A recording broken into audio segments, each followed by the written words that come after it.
Hey folks, welcome to the session on big networks, strategies, and cautionary tales. I'm Jim Moody, and this is John Morgan. Say hi, John. Hello, how are you? We're doing this session today to discuss social networks and the growth in network data. And we have a full presentation here and a bunch of slides and all kinds of great detail. And we figure you're smart, interesting people that if you're really interested in this, you're going to go and read the slides in detail anyway. And so in what might be a nuts experiment, but what we hope will be fun, is that John and I are going to essentially walk through the presentation. So we're going to go hit the high points, but not dig super deep into the examples that are already there in the text, but instead have a conversation about what the issues that this thing raises. Because it turns out that big network data is not just a methods problem. It's a methods problem plus a bunch of ancillary take on things that become theory and substance problems. And John has worked with big network data in ways that in practical, get your hands dirty, make it work kind of ways that very few other people on the planet have done. And so hopefully combined with his practical expertise, I am headed befuddlement and our joint collaborative work on the two in between, we can, say some things that are interesting. So that's the plan. John, do you have other ideas or goals you want to get out of today? No, I think you've hit most of them. Yep. All right. So the plan then is to, again, I'll start with the overview and the first pieces and talk about where these data look like. So we'll probably go for 5-10 minutes of what'll sound like a normal set, and then I'm going to jump in and just force myself to stop, and we'll just turn it into a conversation. So let's start at the beginning and see where we go. So as you might imagine, right, the whole reason for this session, the reason we're having it, is that the tradition in social network analysis has been for small case studies work. And this comes out of work from long ago, right? So from the beginning, we were dealing with networks with like 24 nodes and 80 arcs, or networks with 39 nodes and 90 relations. And so the 40s and 50s and all of this time, the classic karate club, which gets way too much press, right? These things are all small networks. And the point of having small networks is like you can do really crazy analysis things on small networks because it's like, it's just not hard to do. So contemporary networks are different. And what we want to do today is give you sort of a tip of the iceberg way of thinking about the multiple ways in which networks are big, because the obvious one in which networks are big are massive single networks. And we're going to spend most of our time today talking about that. But we also want to point out that there are these other ways in which contemporary network data are big. One is this idea of deep data, which is that we have, which really kind of a good problem to have, but we now have data at exquisite detail, right? Instead of just getting 2 surveys in a year and having that be your wave because that's when the data were collected, we now have continuous time video data. And you need to turn that into a network somehow. And so how you do that is something that's not necessarily obvious. Similarly, whereas it used to be, you'd be lucky if you get a single network, and Davis and Lenhart spent an entire year collecting 271 sociograms. Now it's common for people to hand you data sets with hundreds of networks in it that are all of the same type. So hundreds of Twitter networks, or hundreds of school networks, or hundreds of classrooms or something. And so thinking about how you do network analysis that isn't just a case study of a single small thing, but could be done in all these ways, we think kind of fall under a lot of similar tricks and ideas and raise a lot of similar questions, which is why we're putting into this same bucket. Sound fair, John? Yes. All right. Yes. So let's just give you an illustration. So this is what all of the data in Ad Health, which when Ad Health came out in 95, 96, data collected were in 94, like this was amazing, right? 172 networks that ranged in size from small to big. This is the number of nodes by the number of edges. And dealing with this collection of data, which is how I cut my network teeth back in the day, was like yeah, you're just kidding me, right? This was a trove of data, and it still is a trove of data that people are getting a lot of benefit out of. But compare that to the kind of data you can get like literally in 2 minutes, just looking at, in this case, network graphs coming off of networkrepository.com. And the scale is orders of magnitude different, right? So we're talking networks with 250 million edges, or 250 million nodes. The entire ad health corpus fits there in that one little spot, right? And so we have the scope of data has just gotten remarkable. And the ways in which we think about this then is really important, because it turns out that a lot of these data aren't just ego says alter is a friend, but there are lots of different ways in which these data come together. So it's big, not in terms of just the number of nodes you have there, but in what the ties are and the way these ties are constructed. As you're going to see when we look at the combinations of text networks and such, when you look at things like a meaning network, what you're getting there is usually some combination of all connected to all, most of which really weakly. So you need some way to think about what is a network, which involves trimming away a lot of these data. And this can be something like a threshold model, a ranking model, or a likelihood methods. But the point is that we're often finding big data through bipartite and two-mode settings. And what used to be a simple trick of projecting a two-mode network data into one-mode network data isn't as trivial as it used to be because of the quality of the volumes. Does that make sense? Yeah, that makes a lot of sense. Also, you begin having questions about what does this tie mean, and what does this tie mean in the span of time? So there's, I mean, we'll touch on it with the deep networks, but if this, you begin having these questions about what's the social processes. So you have to really think about, have a model of the tie generating process, which is something we've been doing with inferential techniques, where you have an ergon, where you have some other thing, and you think, okay, I have some idea about how ties are generated. In a big data context, you also have to think like that, even though you may not be trying to be modeling an ergon model on a super huge network, but thinking about what is the process generating those ties, and what can the ties tell you, because the ties may be operating in ways that you initially, they might be more like signaling rather than direct connection in a friendship network, for instance. Exactly. And I think one of the things that's hardest for those of us that grew up in the traditional network tradition to get our heads around is that you're going to have to throw away some data, right? There's detail here that it turns out is not informative, which like just makes you nuts on an intuitive level. But honestly, it's where clarity comes from. And for those of you that really want to go down the geeky route, there's a great paper by Eric Leifer in the 90s called Denying the Data. And I encourage anyone who's interested in thinking about data generating processes and pushing theory forward with big data to go read that paper. Anyway, so we're going to talk a little bit. I've gone through this before. This session assumes that you've read the first big session papers, right? The intro session, or you are familiar with networks. So we're not going to go through this in great detail. But I do want to just point out this basic idea that this distinction between connectionist problems and positional problems holds as much for big data as it does for little data. So all of the kinds of questions we're interested in are typically similar. It's just that we now have lots of different ways in which we're going to get them.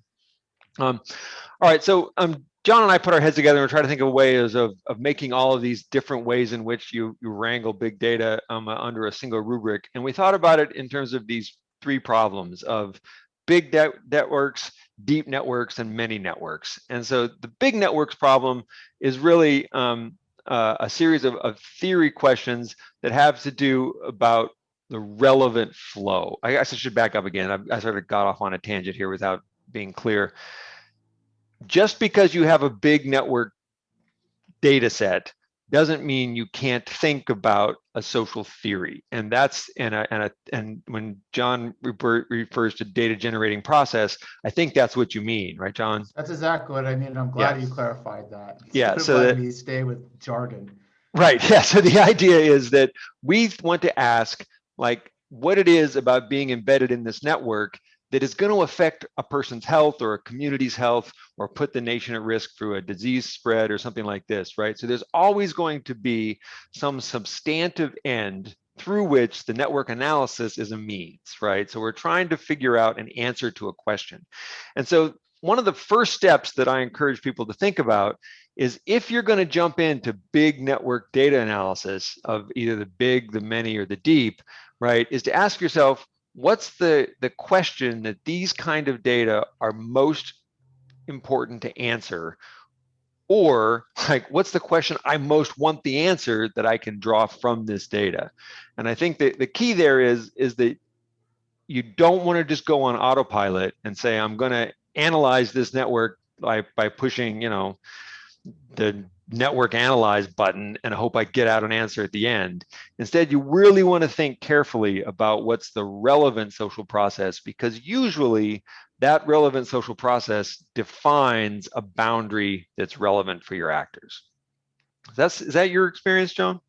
Exactly. It also defines what kind of ties am I trying to get at? Because just because you have a big data source, it might not be right for your problem. I've had multiple instances where I was trying to look at a particular social status process, for instance, and I initially was looking at processes in Twitter, and there are things you can do to look at status processes through Twitter, but it made me have to rethink about what is actually a tweet mean to a person?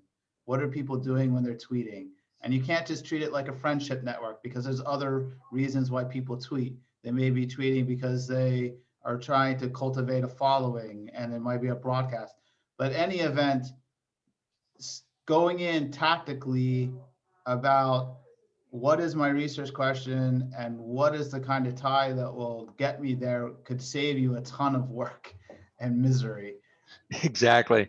And some of these problems, and so like if you think about like a connectionist problem in social networks and health, peer influence is probably the archetype. Like, so why is it does Billy start smoking, are the kind of studies that Holland and et al. Had been working on in the 1970s forward. And these kinds of questions are really about interpersonal influence. And so then I say, well, now I have a Twitter network that has 1 billion nodes in it, and I know that there is a conversation going on there. And so I'd like to know whether or not this conversation is affecting my health in some particular way. But it's probably not the case that each node is actually at risk to the opinions of all billion other nodes in the network, right? There's some horizon of visibility that's relevant for the nodes you've collected. And so that's why you want to think through this social process, because not only is it going to make you a better scientist, but it's also going to probably simplify your problems dramatically. And we have some other examples. So that's what these slides are about. And so we're just going to summarize that here by saying, take your time and think through your process and make sure that you have a theory matched to the outcome of interest in a way that doesn't have you doing things that just aren't relevant for the social process at the scale that your data exists, right? So one thing I do want to raise with this last one, which is something of a fun issue that comes up with having lots of replicates in the data. It's something we call the case paradox, which is that the same skill that makes for really good judgment in a single case can lead to what seems like inconsistency across cases, right? So what you want from a case study expert is somebody that really knows village life in Peru, or somebody that really knows what's going on at Middlebury High School. But when you're given 1,000 high schools to analyze, like, you can't have that kind of intuition, because the nuances that go into really understanding what's happening in this school probably are going to be a little different than what's happening in another school. And so I call it a paradox here, because actually what you need to do is be a self-reflective sort of second order case study person. And the solution, the big picture solution to multiple networks, is to think about what is the underlying principle that drove your solution in the case study instance, and then generalize that solution. And so I think it is a weird paradox that if you were to just put 3 case study people on different schools, they might give you different answers. But I bet if they talk to each other, they would come up with they would all be able to understand the why behind the answer they gave. And if you understand that why, then you can operationalize that as a rule that you can apply uniformly. Okay. All right. So I think that again, there's a set of problems here that come with these three different kinds of networks. It turns out that there are a set of solutions we think that are largely involved with all three of these broadly. And what we're going to do now is just briefly talk about those and then jump into the examples. And so for big networks, it's almost always the case that the solution to your problem is divide and conquer, right? So most real world networks are not actually a big unified network. Social life is modular. We end up living in nested modules of people with deeper and deeper relations, the more narrow we get. And that you can use to your advantage. And often that creates, that turns what's really a big network problem into a many networks problem. So 1 and 3 end up being really highly related here.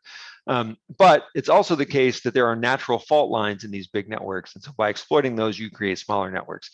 But as a general, and there are some other solutions as well, but as a general rule, if the problem is your network is too big to analyze, the only solution you have is to make the network smaller. And so what we hope to do is to provide you some hints on how to make the network smaller. Does that sound fair? Yes. Yes, exactly. So the other question is if there's too many trees in the forest, right? So the beauty of really detailed, deep networks is you have all this information and you're just swimming in it. It's just too much. And so again, you have to deny the data a little bit and figure out what's the relevant data. And the main thing to do here, I think, the joke that we've been using is to think like a naturalist, right? You don't go out and try to put a camera on every raccoon in the city. Instead, you pick 1 or 2 and you follow what they do and you make sense of the life history of an urban raccoon, right?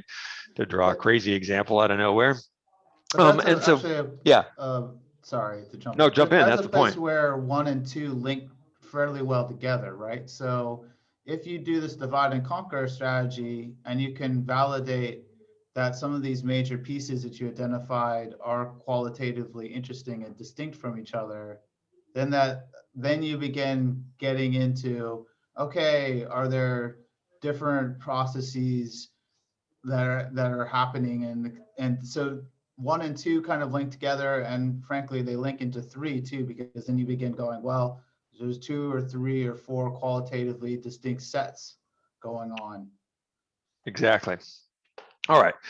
So how do we get to this? So I think that the big picture question here to think about then is like, what do networks, what's the problem we're trying to solve? And so on the one hand, there's a practical problem. And this is, we're not going to trivialize this problem. And John has posted a great number of a nice walkthrough of how to implement this strategy in R using real data, real big data. And it's a great guide for how to go through and do this stuff. The point is like us clicking through it on the screen in front of you right here is going to be a little boring and probably not as useful as you just jumping into the R Markdown file and going to it. But the main practical questions are, can you actually manipulate, clean, load, and create the data necessary to generate your graph object? It turns out in most cases that iGraph in R, because it's a C++ program, is pretty darn efficient. Once you get it up and loaded, you can do a lot to it. So our experience anyway has been that the real difficulty is creating the data object. Now there are some stupid things that you're not going to do on a giant network in iGraph just because the algorithm doesn't scale well, and you need to think about that. But that's usually not people's biggest hurdle. Has that been your experience, John? That's exactly, especially in R. That's the big set, is trying to get it into some object that you can manipulate. Right. Now, the obvious solution to a practical problem is to add more cores. Like just fire up an Amazon web server and put 100 cores on there and just knock it out that way. Sometimes that'll work. Oftentimes it won't. It's often the case that you can't do that with the data you have, often for legal reasons, because your DUA doesn't allow you to share it. And other times, you're still dealing with, if you're dealing with an algorithm that runs, on the order of n cubed or something, it doesn't matter how many servers you have, it's going to take your lifetime for the results to come out. So, and sometimes it's not really a processing power so much as an inherent complexity issue. And so oftentimes you have to think about these problems in different ways. And so our two solutions to the practical problems are largely this divide and localize. Divide means break the network into different chunks, usually defined by natural fissures in the network, and localize means identify a sample usually of your nodes of interest. It could just be a random sample, and the neighborhood around them at some number of depths. So you can go 1 step, 2 steps, what have you. And that then provides you a way to essentially turn what's practically too big into something that's practically reasonable. And then the theoretical thing, this is just repeating what we said before, right, is make sure that what you're doing is socially relevant, right? So just dig in and make sure that the processes are active. And again, this is one of those points where I think a feature, what you might think of as a bug becomes a feature. If you say, well, I really want to estimate an ergo model, I've heard about these great ergo models or Siena models, they let me figure out selection and influence, and I could run it on my network. The thing you have to remember is that those models come with certain kinds of homogeneity assumptions that assume that whatever process is going on in one part of the network is also going on in exactly the same way in the other part of the network. And that assumption is untenable in all networks, and it's really untenable in a network of 1 billion nodes, right? It just can't possibly be true that there's no between cluster variability in the generative processes that create relationships. And so the notion that you want to create an ergom on a 1 million node network is probably theoretically nonsensical. It's like saying you want to have one speed limit for every road in the nation. It doesn't make any sense. Like you want to have one speed limit for freeways, another speed limit for school zones, and it doesn't make sense to assume that every car is always going to drive the same speed on every road, right? An ergom on a 1 million node network would be like assuming that you would have the same process going on at the same scale everywhere, and that's just not right. So this divide and conquer idea is you take a whole network and it's exactly what you might imagine. You split it up and then oftentimes you split it again. And what this is doing is exploiting the natural clusteredness of social networks. And if you pay attention to large scale global networks, they tend to be of that sort. And I think what we're going to do now is just talk through a handful of these examples. There's in some ways it's as simple as it sounds. Like this is a network that had of physicians, and when you think about big, like these are physicians who share patients. And if you just look at the sample, we had a 1 in 3 sample of a 1 in 4, excuse me, sample of physicians in Ohio, and we looked at all of their patients, and you ended up reaching and then we found their doctors. It was a 2-step chain to get the sample. And you end up finding that all these doctors in Ohio is linked to doctors in literally every county in the nation, and so or almost every county.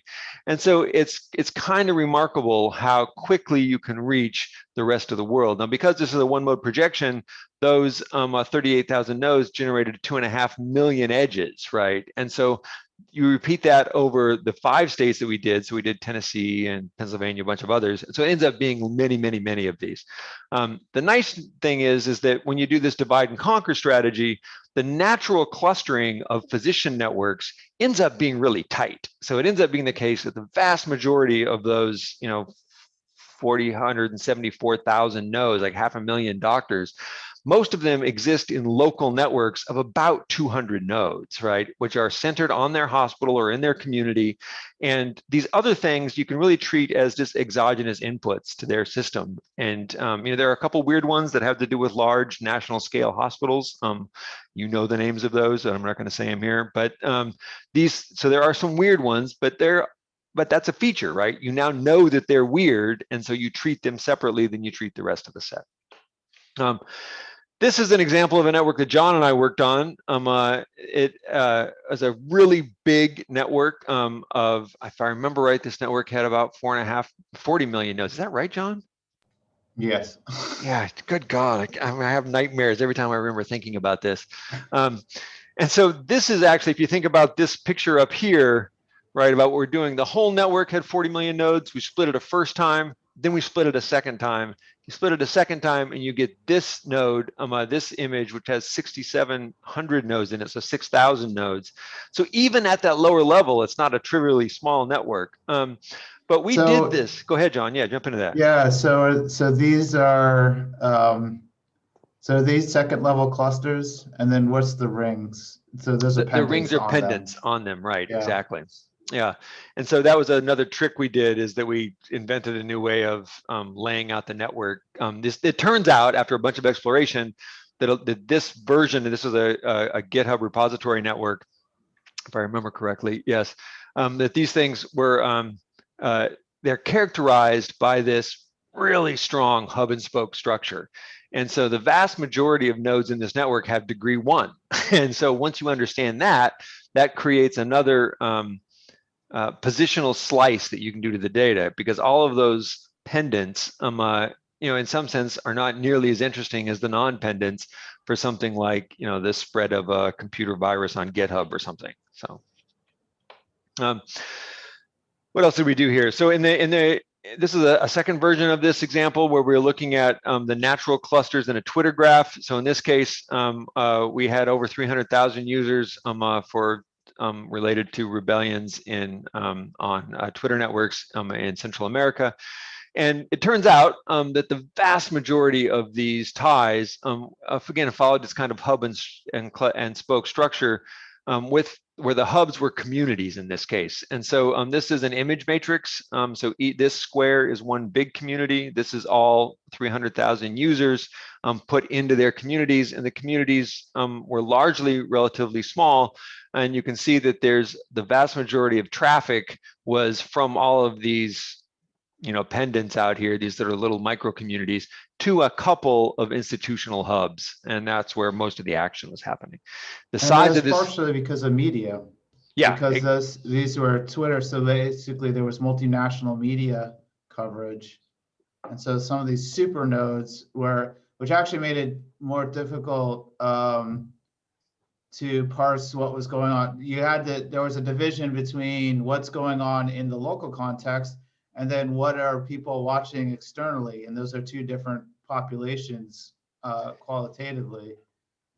And two different social processes, right? So, I mean, Exactly. and it became a question for, this was a simulation modeling group. The issue is irrelevant for this presentation, really, except that what mattered in thinking about these big networks was, how do you treat a media hub, right? So is that part of a network through which things spread? Or is that just a broadcast exogenous source that's pumping things into the network, right? And so that really spent a lot of time. We had to figure out how to play with that. And at the end of the day, we ended up deciding that the nuance, it wasn't, of course, it's never, of course, as simple as media versus personal. And so it ends up being that this network is characterized by a set of roles. And by examining this, we were able to divide on a role version as opposed to a community version, which was kind of useful. But again, from a pragmatic standpoint, this is what we did. We divided it into communities, and again, once we looked at communities, we then split those up into roles. So I'm going to think about how to think about this. So those are examples of the divide and conquer set. And then the other thing we could do is this localization idea. So if you look at the degree distribution of this Twitter thing, right, it has a classic long tail degree. There's a couple of nodes out here that have nearly 1 million followers. That's 900,000, right? Is that right? No, 90,000, excuse me. I think it was a big network. It's not that big. So are they really interesting, or are they so boring because everybody follows them? Yeah. So you have Trump out here at the end, and it's like, all right, so everyone's following Trump to do at this point in time to figure out, what to be frightened of that day. Right. But the community structure is probably happening here in the middle. And so for part of the analysis that we were interested in, we decided that's what we wanted to focus on. So we cut out all the pendants and we cut out all the people that were really at the tails. And then we just looked at the two-step neighborhoods of people in the middle. And that's what the distribution of that looks like, right? So the vast majority of people are over here in this tail, where their two-step neighborhood is, 500 to 2,000 nodes. And there are some people that have really big two-step nodes, right? I'm sorry, they're 2,000 or 3,000 people that have two-step neighborhoods that are 10 or 100 nodes, right? So these are all essentially each person's local network is pretty small. But again, there are some big ones out there still. And so we want to make sense that we understand what those are. I'm going to skip that before we go into that. So again, the other thing we did is part of what was interesting in this case was that as you're digging into the data, just looking at one community, and that's really what we do here, right? Is we pick out one community and go and look at it and try to make sense of it qualitatively, because then that's going to inform for us how we make sense of the global thing when we rinse, wash, and repeat for each community.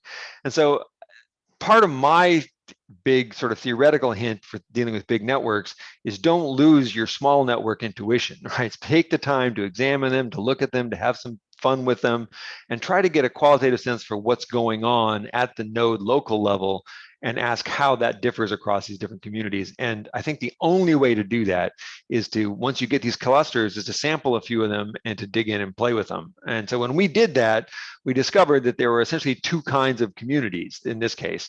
There were communities that were pure hub and spoke communities, where there was just one central media node and people following it. And there were communities kind of like this one, where there was an evident hub and spoke structure, but there's also an intramedial structure where there are nodes following followers that creates this more interesting, complex structure. And we wanted to make sense of that. And the way to do that, it turns out, is with the role analysis, which we're going to go through at the end to describe exactly how we do that.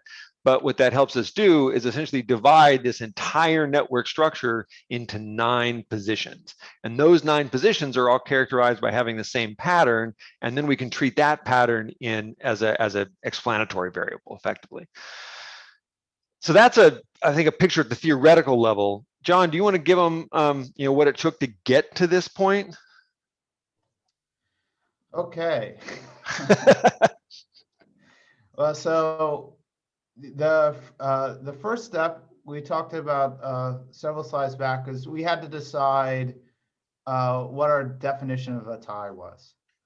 And for this analysis, what we decided to do was actually use a ranked approach. And what I mean by that is we looked at each person and we said, well, okay, what are the top?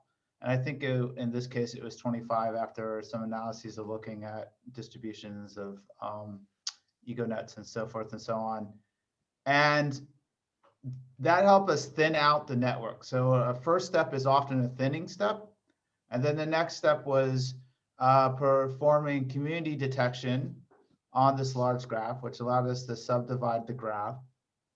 And at that community detection step, we looked at the distribution of sizes. So that's where we were talking about, well, okay, maybe we don't want us, and also looking at agents as well. So agents that were super connected, we dropped them at the beginning after looking at them.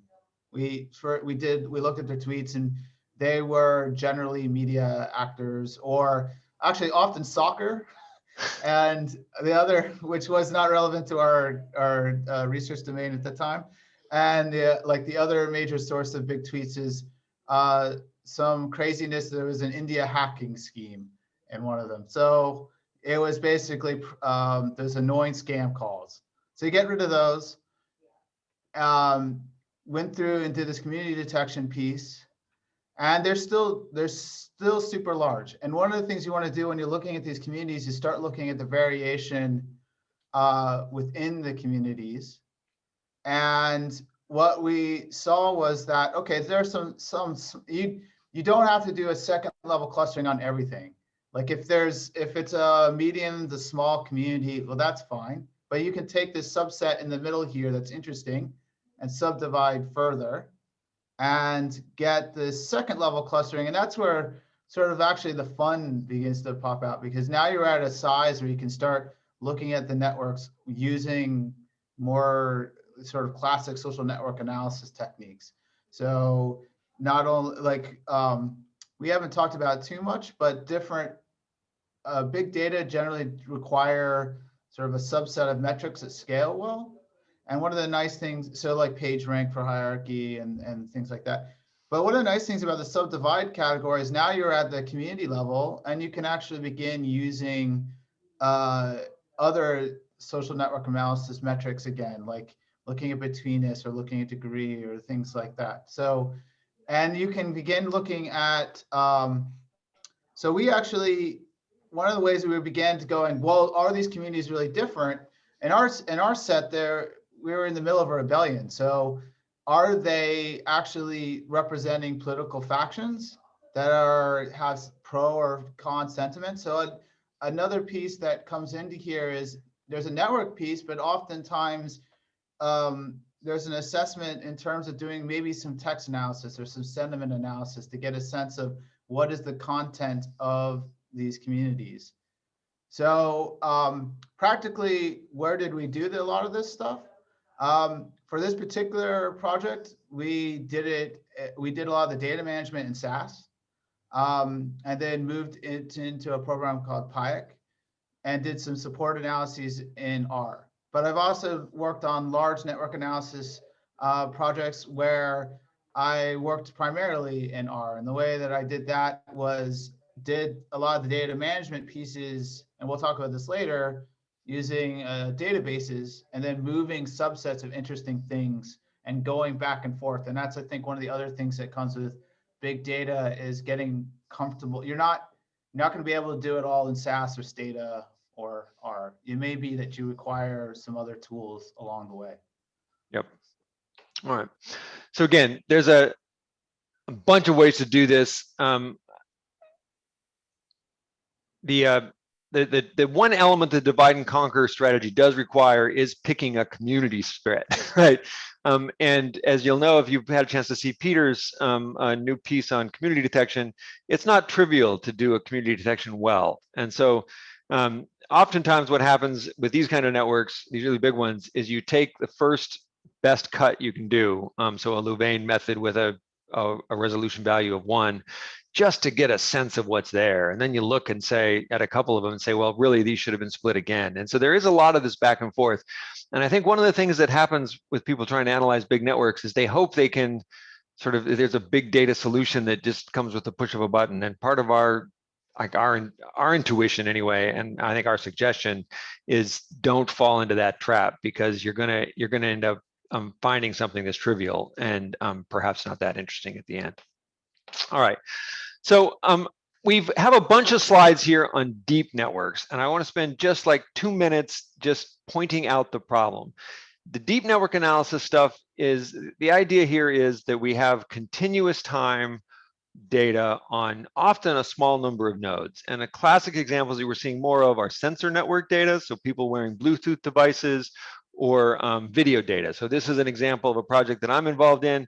And on the one hand, it's small network data. There are 10 nodes in this network. These are undergraduates that were engaged in a summer-long research project, in a teams of teams kind of situation.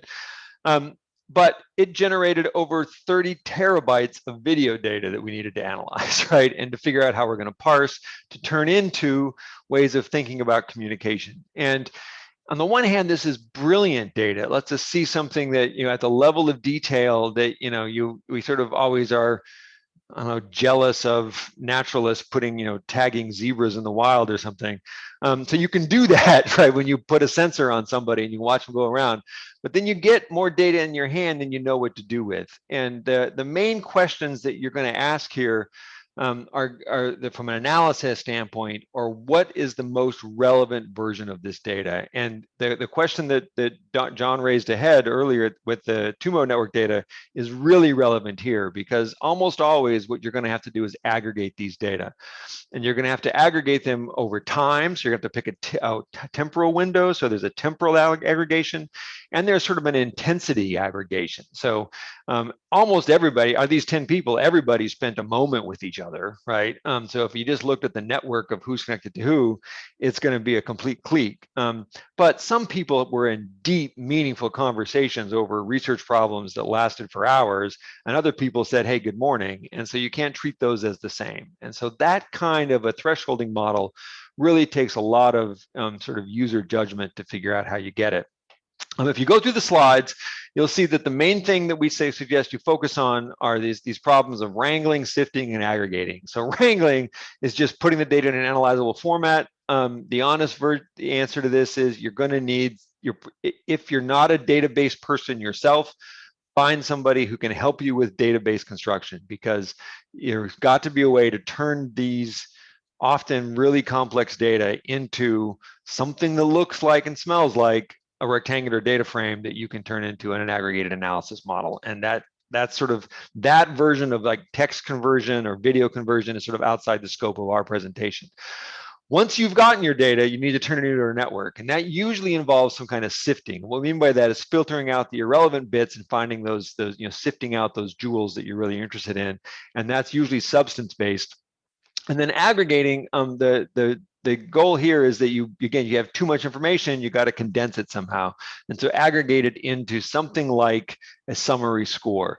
Now, the main issue here is that you're going to get a different answer depending on if you aggregate over a week versus a month. And so you have to ask yourself what ideally your social process tells you what's relevant. So if I'm looking at disease flow and I know that you're infected for 17 days, then a 3-week window is a perfect thing to work with, because that gives me a little bit of time in front of the 17, a little time after, and that should capture everything I need.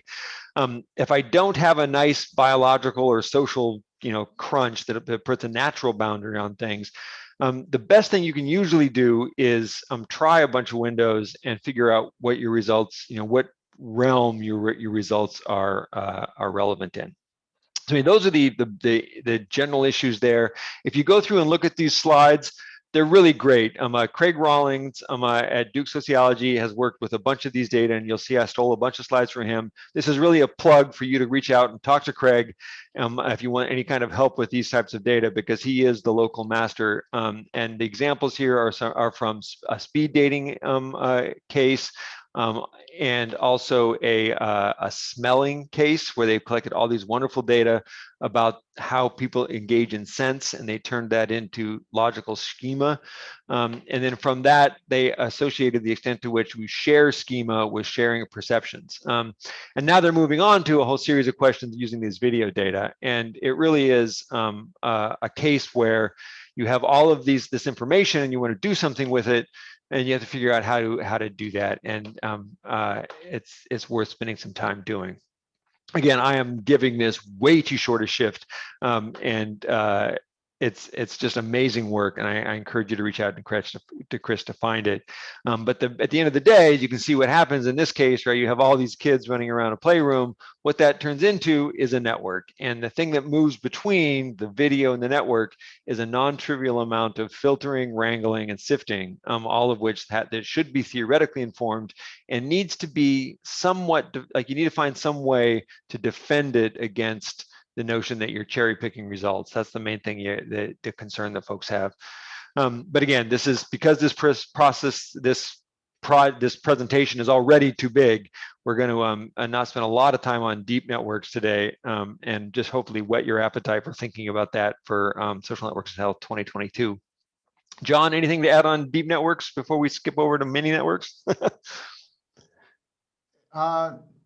Actually, just sort of more questions. Yeah. Go. I have to admit, I look at this and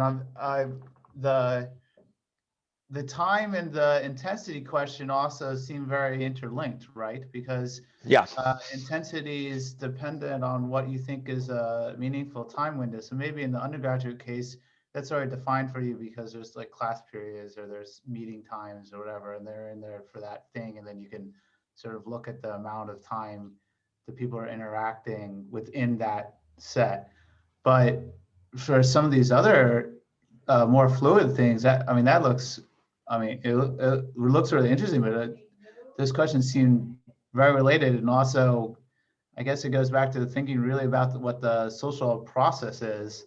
Like, for instance, with the children, like, are you thinking like, or the dating, right?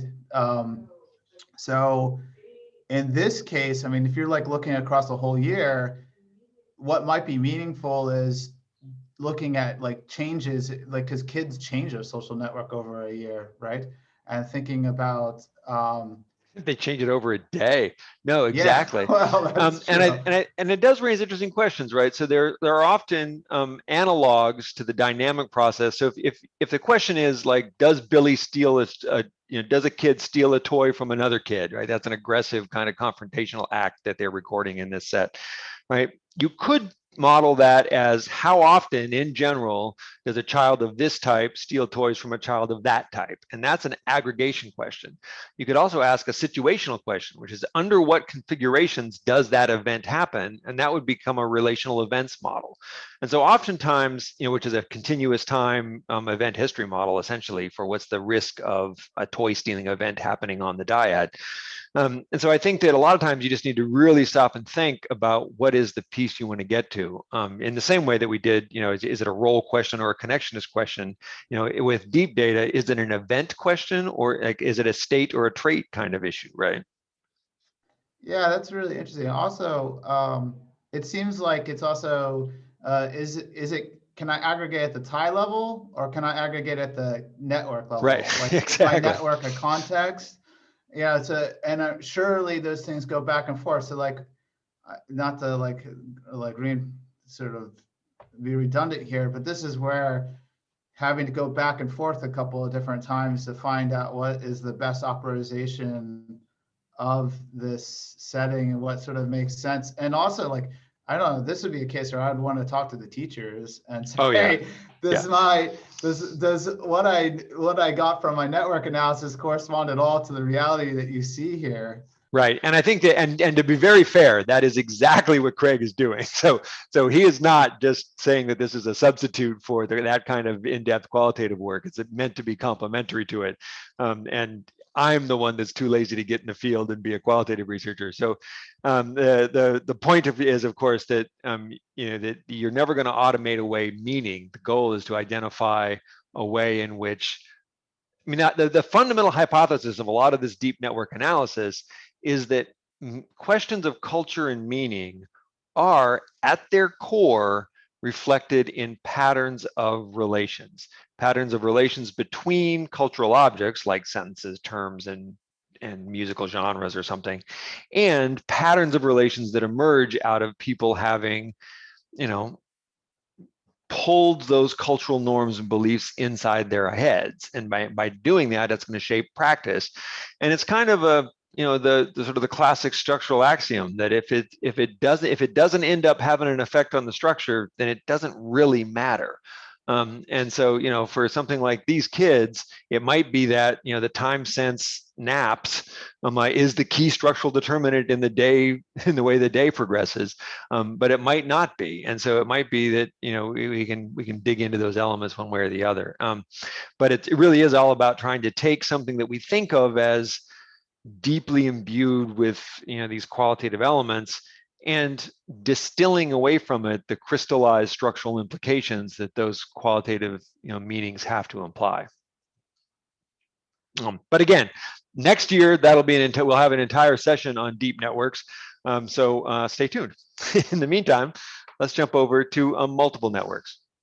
So multiple networks have emerged in the last 20 years as a result of large-scale public goods investment by the National Institutes of Health and the NSF and other funding organizations that have recognized what has really been, in one sense, the Achilles heel of traditional network analysis, which is because traditional network analysis data collection is costly and time-consuming, it's often case study based. People go into a school, they go into a business, they go into a hospital, and they focus on that one setting to collect the data. And it's been a lot of,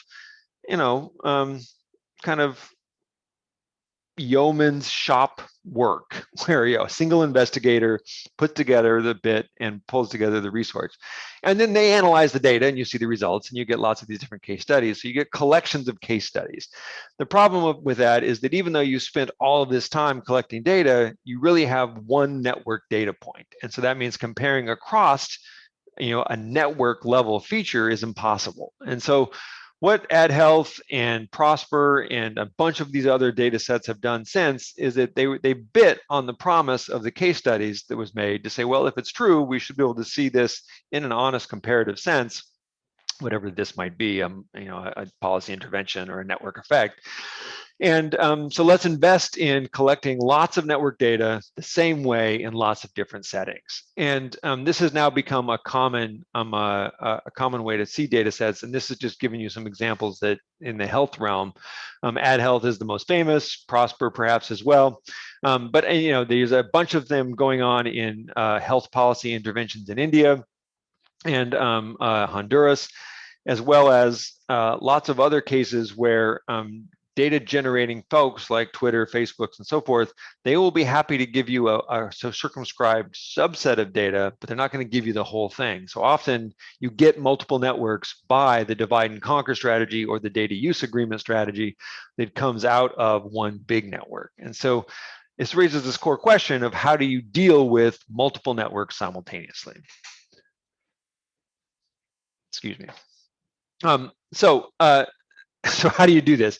The overarching strategy is to routinize the method so it can be repeated. And I think that this is, I don't know, John, you should chime in and tell me what you think if I'm nuts on this. I think that many times from statistical analysis models, we're used to having rules of thumb. And those rule of thumbs save us from having to make judgment calls. And there's this tension in quantitative analysis between following a rule to create comparability and some version of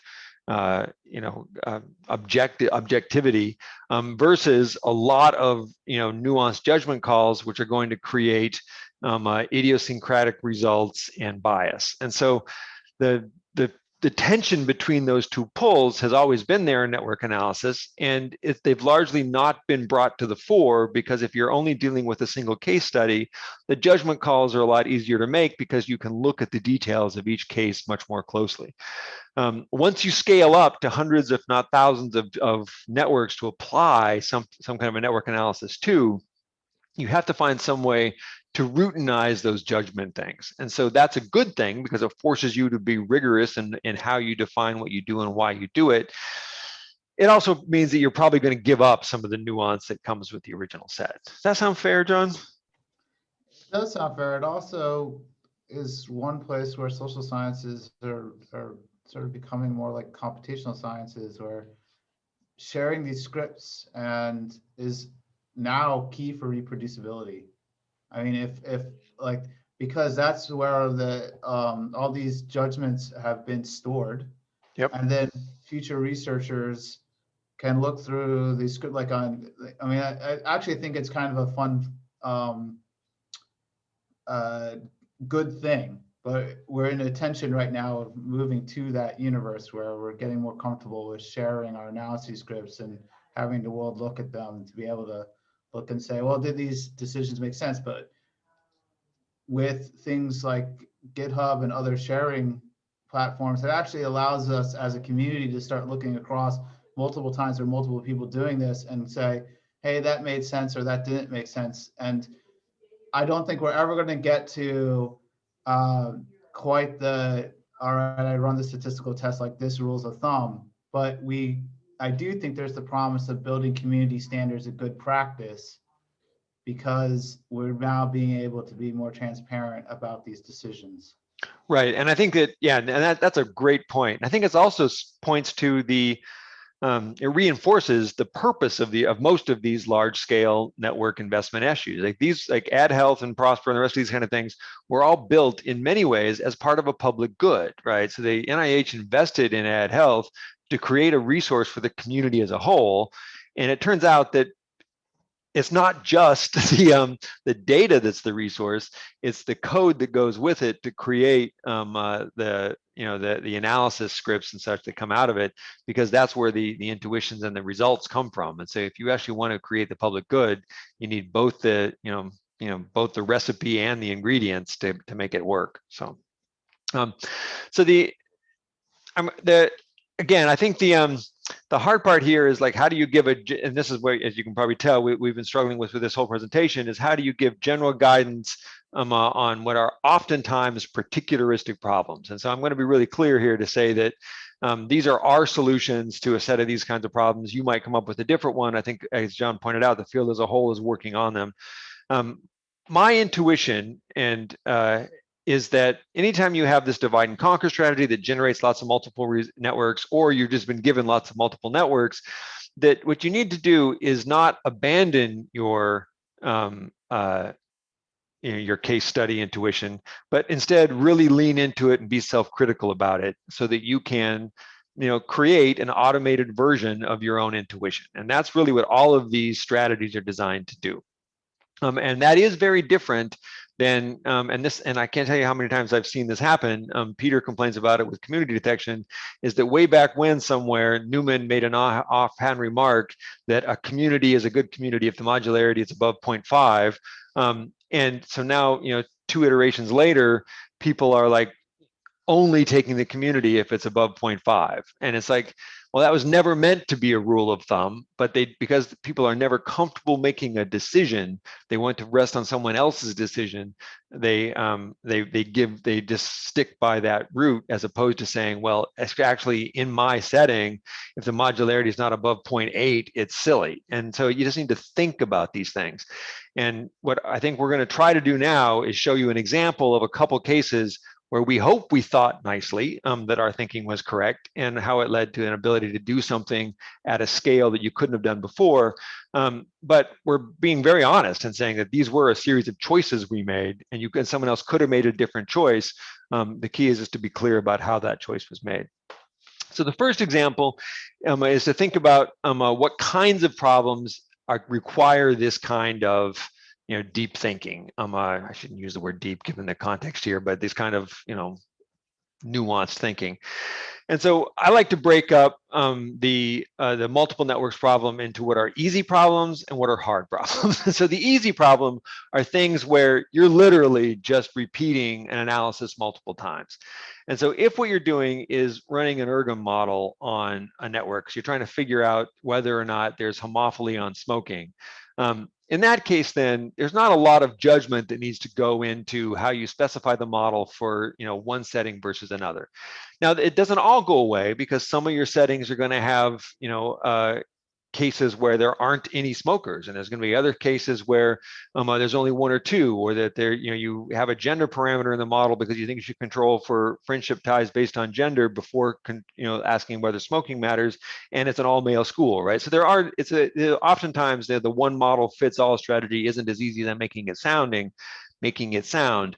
But in the sort of catalogs of problems, there are a lot of network problems that don't really require a huge amount of judgment. And so things like calculating summary statistics, doing simple network models, like these kind of things the community already has standards for how those things are set up, and your goal is just to apply them. Where it comes hard is when you're doing things like community detection or positional analysis, where if you were doing this as a case study, you would make a lot of what are probably arbitrary decisions in order to get past it, that are informed by your understanding of the setting.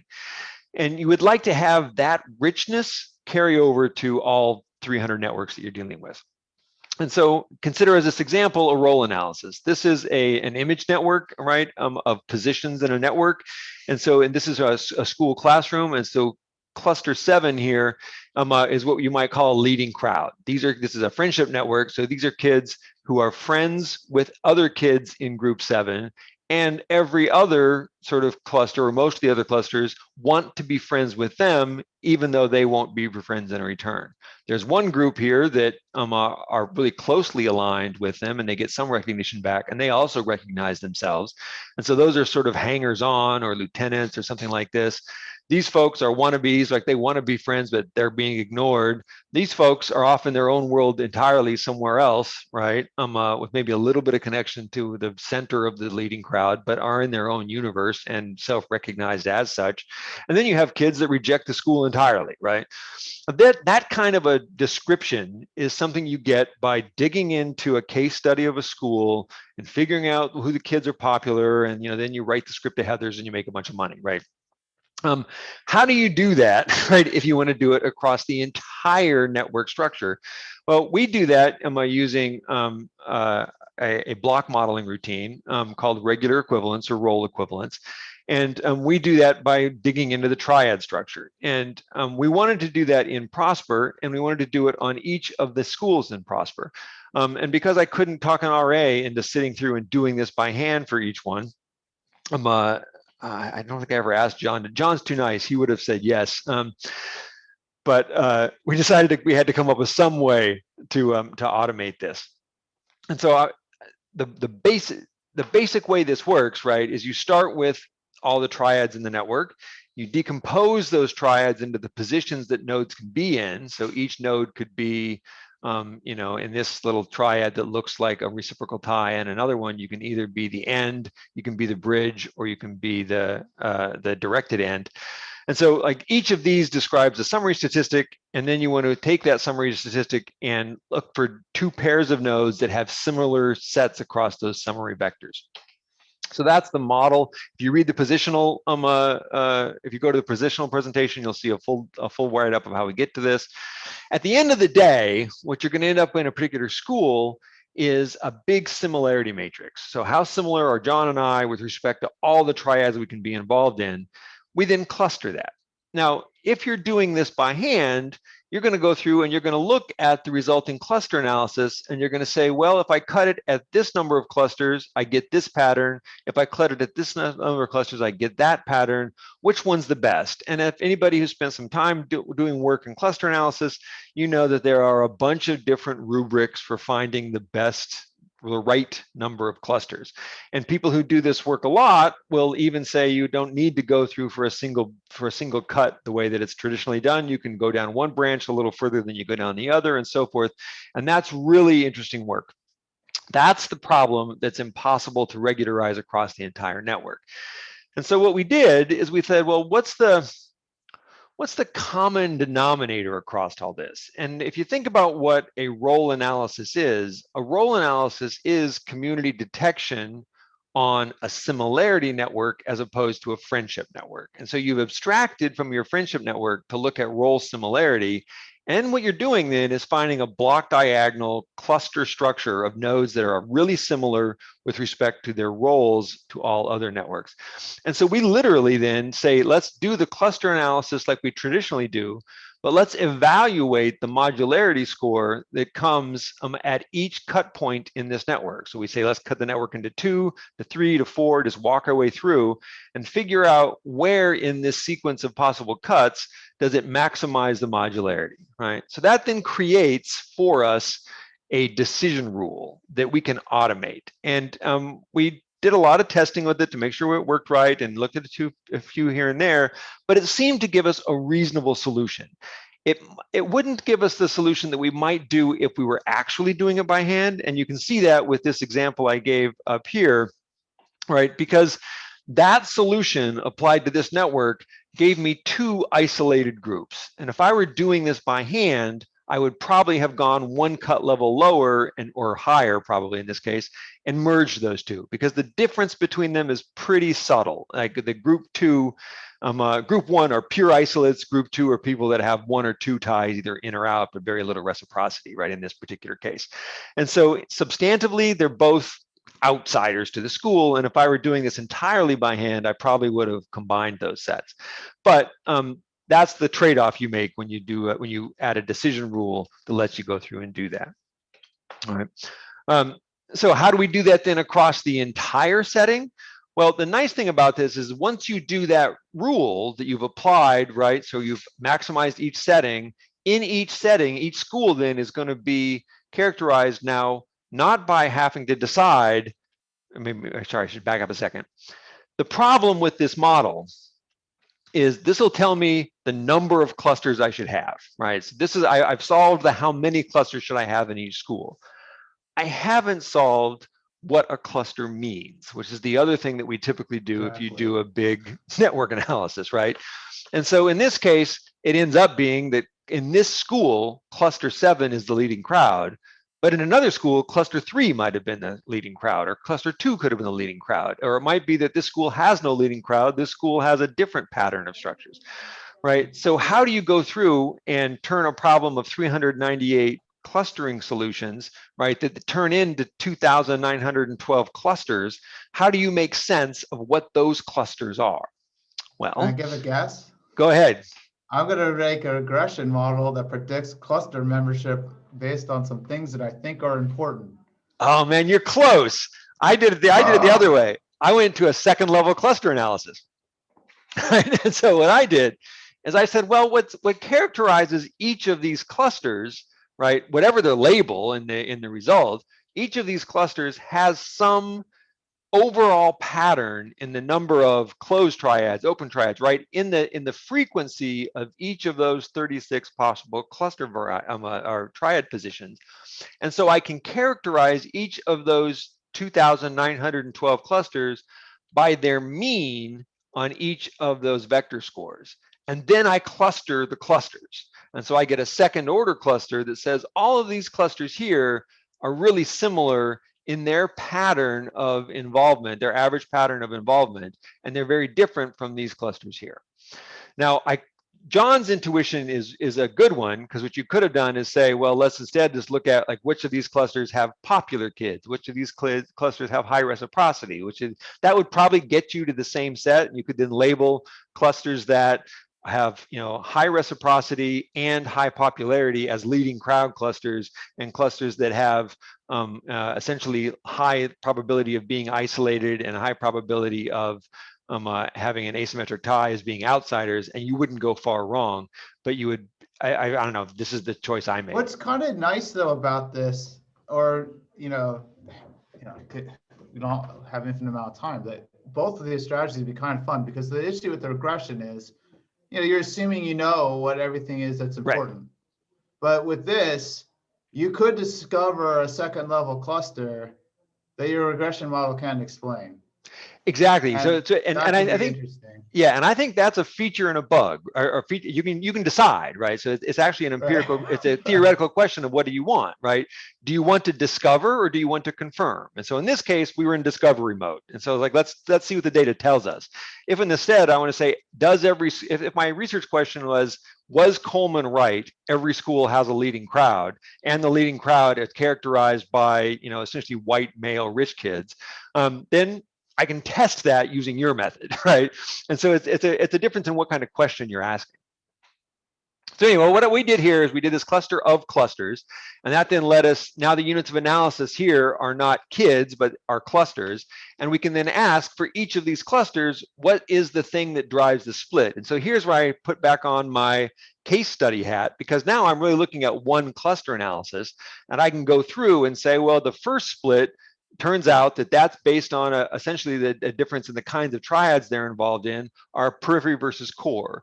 Then you go down that peripheral branch, you get a low degree branch and a high degree branch. Then within the low degree branch, you get a higher degree and a lower degree. There's sort of a difference in kind versus a difference in type kind of model, or a difference in level model. And same thing if you go through the other branches. And at the end of the day, I ended up settling on these 7 positions overall, because I said at the end, these things, like these are the ones that are all the same, these are all the same.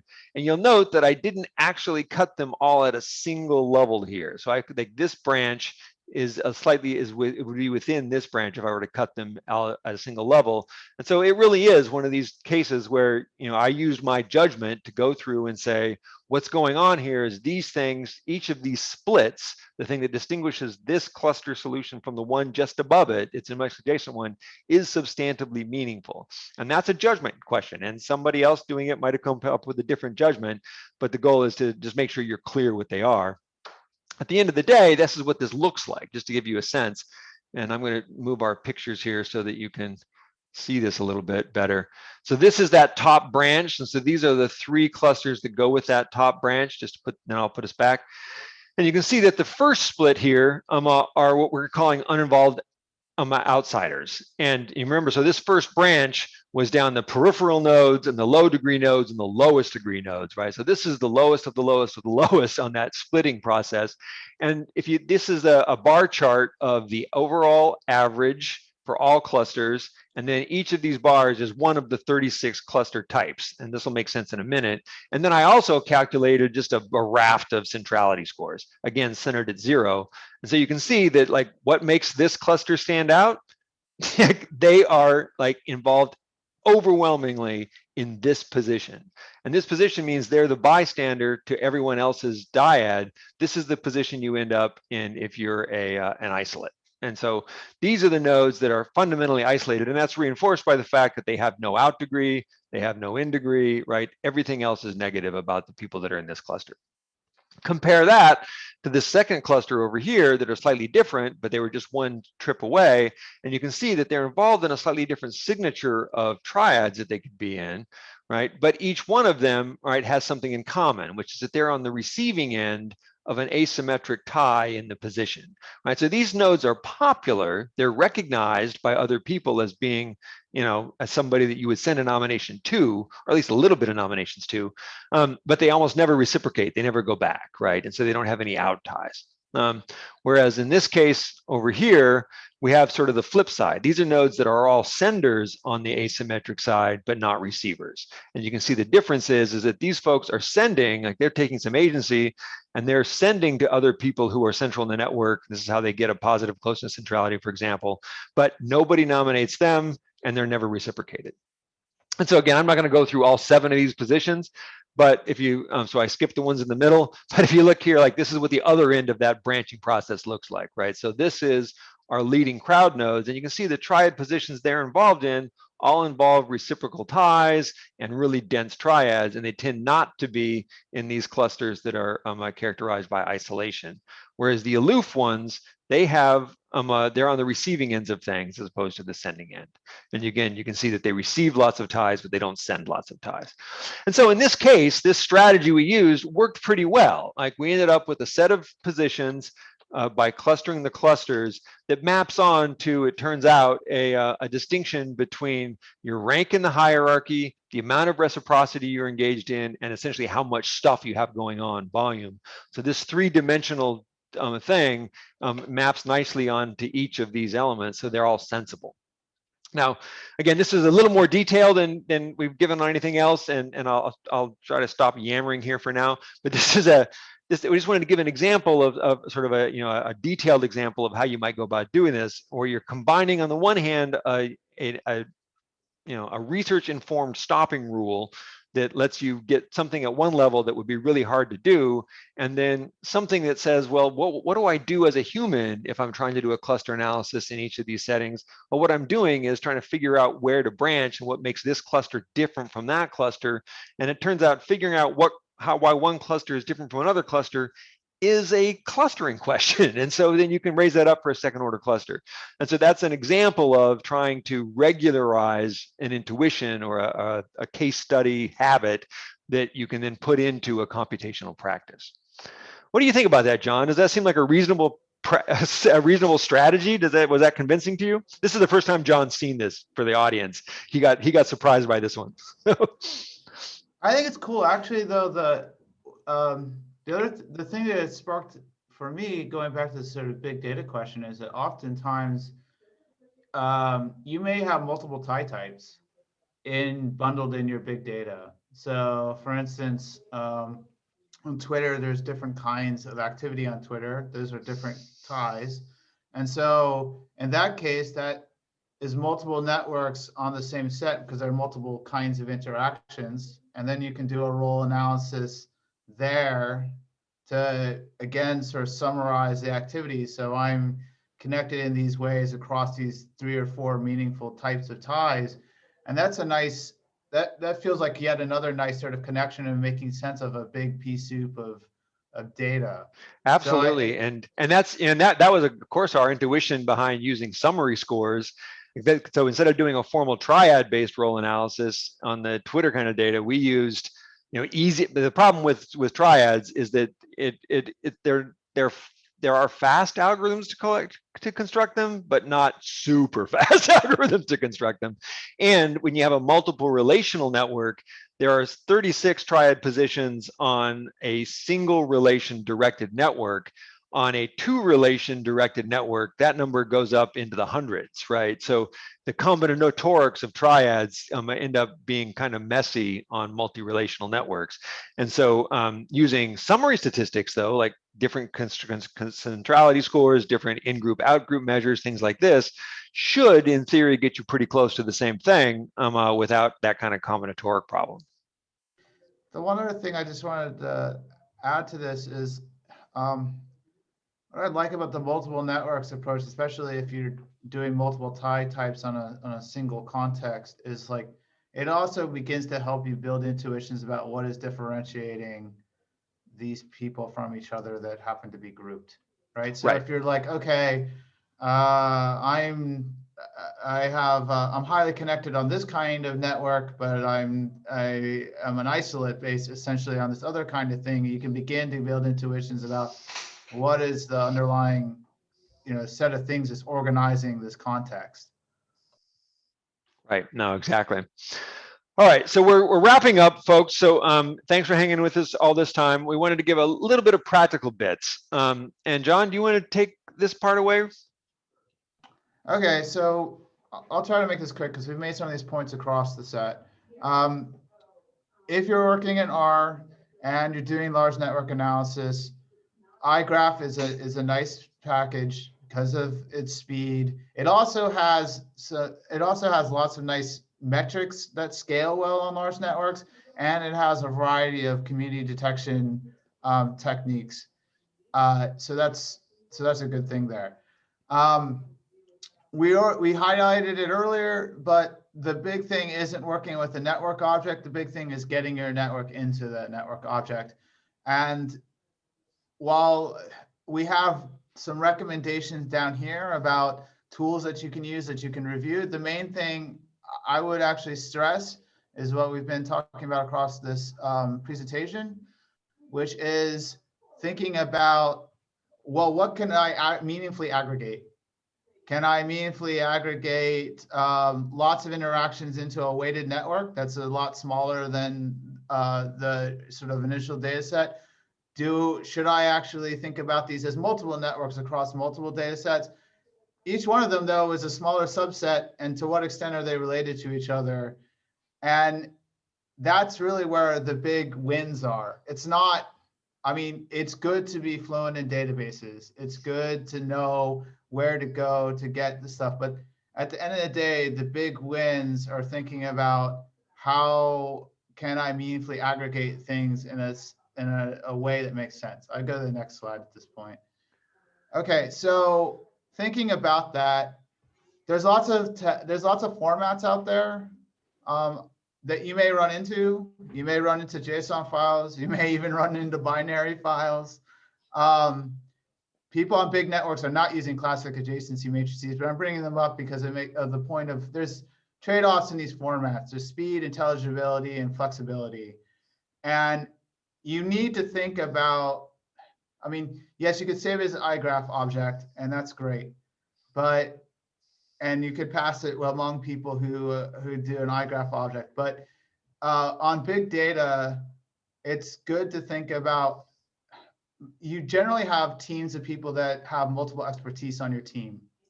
So establishing at the beginning of the collaboration, what's the data format we're going to use? How are we going to move things back and forth will save you a lot of time and headache. And frankly, just prepare yourself for those conversations.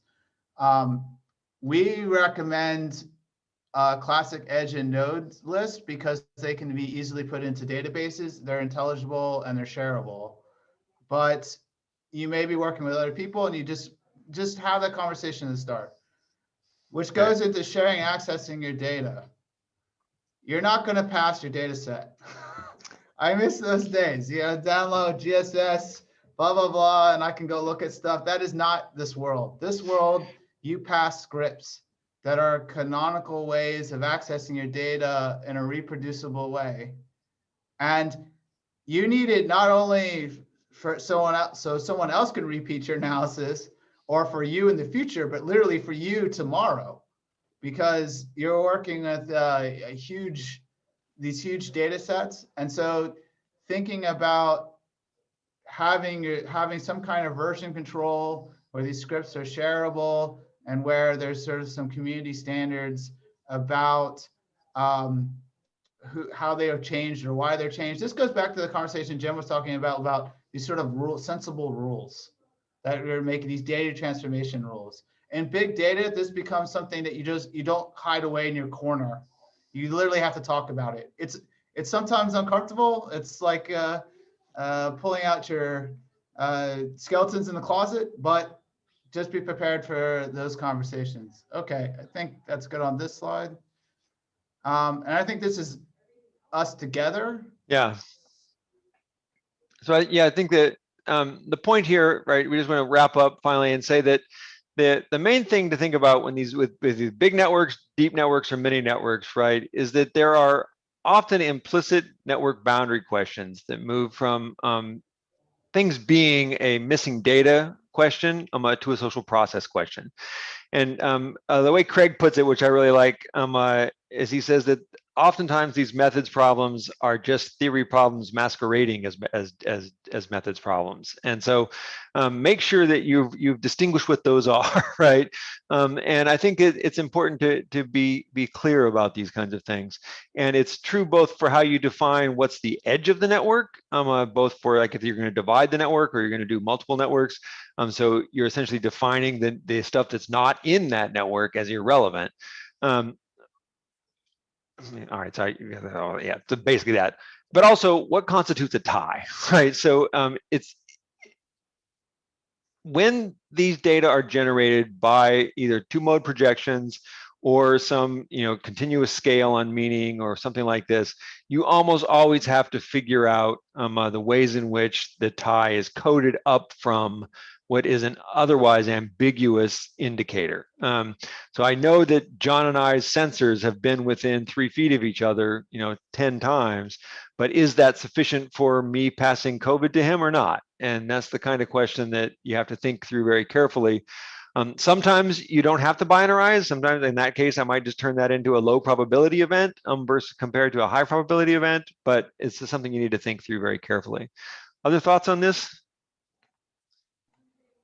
I just wanted to reinforce the theme you had earlier on in this final point of don't lose your comparative hat. Like keep look, you do this divide and conquer, you have this subnetwork, now start looking at it to make sense about what's going on. Great. So then just to wrap up a quick summary of the things we've talked about today, right? So big data means different things in different settings.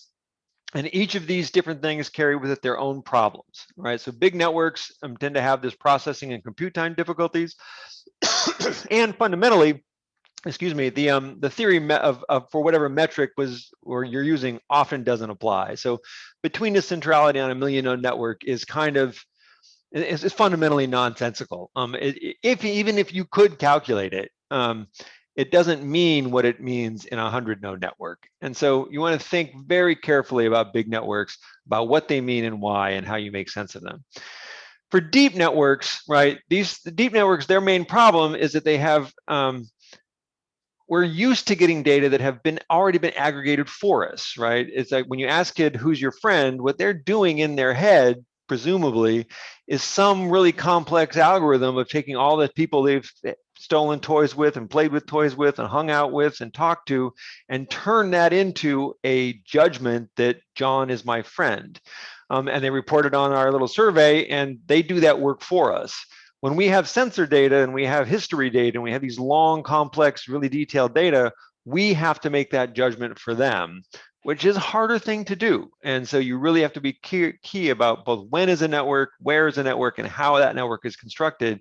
And that requires you to filter in ways that have to be theoretically informed. And that's the main task of these kinds of deep networks, is figuring out how you move from what's an inherently continuous feature to something that is a tie, not tie, or a valued tie versus a meaningless valued tie.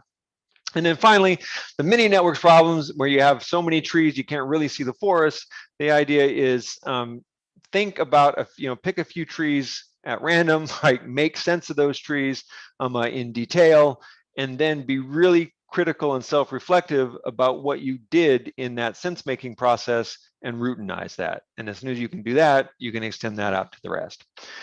So we know we went on for a long time. We hope you stayed with us to the end. Thanks, John, for putting up with that and for the surprises I threw at you. And That's been fun, actually. that's I been hope fun. that- And we I hope we people see will all be- of you on Friday. Please send us questions ahead of time if you have any, and be friends, reach out and make contact. And we look forward to seeing everyone later. Thanks much. Take care. See you Friday.